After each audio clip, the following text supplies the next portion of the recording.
ఛానల్కి ఇది ఎలాంటి సంబంధం లేదు, ఇలాంటి వాటిని ఎంకరేజ్ చేయము, దానికి సంబంధించి ఖండిస్తున్నాము. అండ్ అది ఆయన వ్యక్తిగత అభిప్రాయం అయినప్పటికీ అది కరెక్ట్ కాదని అప్పుడు చెప్పాము. మా స్టాండ్ ఇప్పటికీ అది సాక్షి మీడియా స్పష్టంగా స్క్రీన్ మీద బిగ్ బ్రేక్ కింద పెద్ద స్టేట్మెంట్ ఇచ్చింది. ఆ అనలిస్టు జర్నలిస్ట్ కృష్ణరాజు ఆయన స్టేట్మెంట్ ఇచ్చాడు.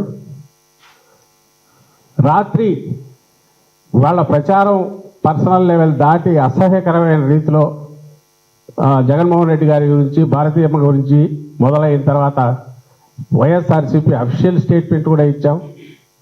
ఇది పార్టీకి సంబంధం లేదు, సాక్షి మీడియా ఆల్రెడీ ఇది చేసింది, ప్లస్ అతను ఇచ్చాడు. పార్టీ ఇలాంటి వాటిని ఎంకరేజ్ చేయదు, దాన్ని పూర్తిగా ఖండిస్తున్నామని చెప్పాం. ఇలాంటి వాటికి స్కోప్ ఇవ్వకూడదని చెప్పాం. దయచేసి దీని ఇంతతో వదిలేయండి అని కూడా చెప్పాం. ఇది 7వ తేదీ జరిగింది. 8వ తేదీ ఇంకా ఎక్కువైంది. 7వ తేదీ ఒక స్థాయిలో జరిగితే 8 వచ్చేసరికి రాష్ట్ర వ్యాప్తంగా అని చెప్పి కంప్లైంట్లు 7వ తేదీ నుంచి మొదలయ్యాయి. 8 వచ్చేసరికి ఎస్ మాట్లాడండి వేణుగోపాల్ గారు, ప్లీజ్ రియాక్ట్ అవ్వండి. లక్ష్మీనాథ్ గారు, మీకు అదే విధంగా ప్రాంతంలో పాల్గొంటున్న అన్ని పార్టీ రాజకీయ నాయకులకి, అమ్మ టీవీ ప్రేక్షకులకు అందరికీ నా నమస్కారం. వైఎస్ఆర్సీపీ నాయకులు ప్యానెల్లో ఉంటూ కూడా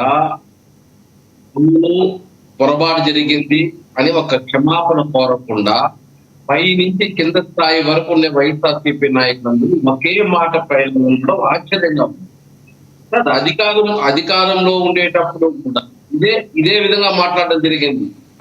ఏ రోజు గాని అన్పార్లమెంట్ పార్టీ వాడుతా ఉంటే వాళ్ళని ఆ రోజు ప్రమోట్ చేయకుండా ఖండించుకుంటే ఈ రోజు ఈ పరిస్థితి వైఎస్ఆర్సీపీ దాపరించడం. ఏదైతే 151 సీట్లు ఉంటుందో 3 సీట్లకు రావడానికి కారణం ఏంది? ఎవరు పడితే వాళ్ళు మాట్లాడుతూ ఉంటే చూస్తా ఉండిపోయినారు పార్టీ అధ్యక్షులు. ఏమైంది? లాస్ట్ చివరికి 11 సీట్లకు రావడం జరిగింది. కంట్రోల్ చేయాలి. కంట్రోల్ చేయకుండా మాకు బాధ్యత లేదు, మాకు సంబంధం లేదు సత్య రామకృష్ణారెడ్డి గారు మాట్లాడుతా ఉంటే ఆ రోజు స్పష్టంగా సాక్షి టీవీ ఛానల్లో కేఎస్ఆర్ లైవ్ షోలో కూర్చోబెట్టి మాట్లాడడం జరిగింది. అమరావతి దేవతల రాజధాని అని చెప్పేసి నారా చంద్రబాబు నాయుడు గారు చెప్తున్నారు. అది తప్పు. దేవతల రాజధాని అనేది పైనుంటాదే కానీ ఇక్కడ ఆంధ్రప్రదేశ్ లో ఉండదు. ఇది కేవలం వేశ్యల రాజధాని అని చెప్పి స్పష్టంగా చెప్పాడు.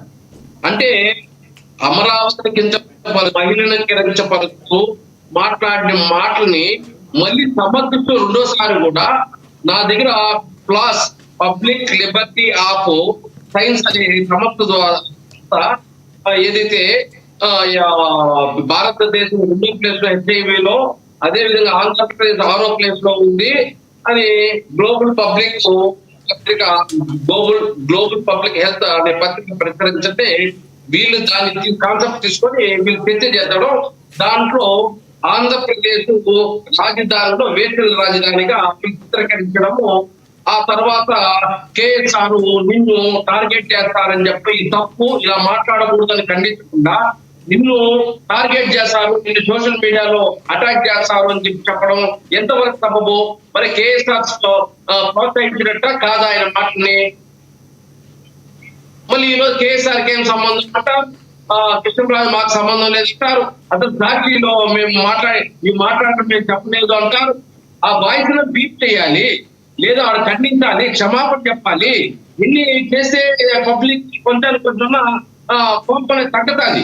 దాని పక్కన పెట్టి మళ్ళీ సోషల్ మీడియాలోకి వచ్చి మళ్ళీ దాన్ని ఎంకరేజ్ చేస్తూ మాట్లాడేసి దాంతోని మళ్ళీ ఈ రోజు అరెస్ట్ అయితే ఏదైతే ఎన్డీఏ కూటమి కక్ష సాధింపు చేస్తా ఉంది, ఏదైతే మాట్లాడుతుందో వాళ్ళని కక్షతో అరెస్ట్ చేస్తా ఉంది, ఎంతవరకు సబబు?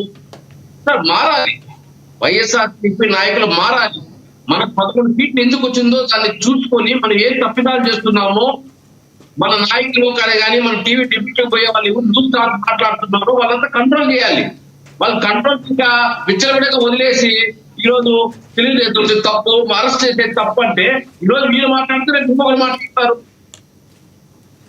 అది కరెక్టా? రైట్. ఇక్కడ ప్రధానంగా ఇంకొకటి మనం చూడాల్సింది, ఏదైతే కృష్ణరాజు గారు మాట్లాడారో ఫస్ట్ వీడియోలో ఆయన మాట్లాడిన తర్వాత నిన్న రెండో వీడియోని రిలీజ్ చేశారు ఆయన. అక్కడ పేపర్లో ఎవరైతే అంతకుముందు ప్రకటన చేశారో వాళ్ళని కాల్ గర్ల్స్ని పట్టుకున్నారు అని పేపర్లో చెప్పారని, లేదంటే ఇంకొక మీడియా సంస్థలో చెప్పారని, దాన్ని ఆధారాలుగా చూపించడాన్ని ఎలా చూడాలి మనం? అదే ఇప్పుడు చెప్పడం లేదు. క్లాస్ అనే సంస్థ సర్వేని పట్టుకొని గ్లోబల్ పబ్లిక్ హెల్త్ వస్తే దాన్ని ఏదైతే టైమ్స్ ఆఫ్ ఇండియా పత్రికలు రావడం జరిగింది. వాటి ప్రూఫ్ చూపించాడు. వాటి ప్రూఫ్ చూపించడం అమరావతి ఏమన్నా రాజధాని వేసిన రాజధాని చెప్పారా? ఎస్ వేణుగోపాల్ గారు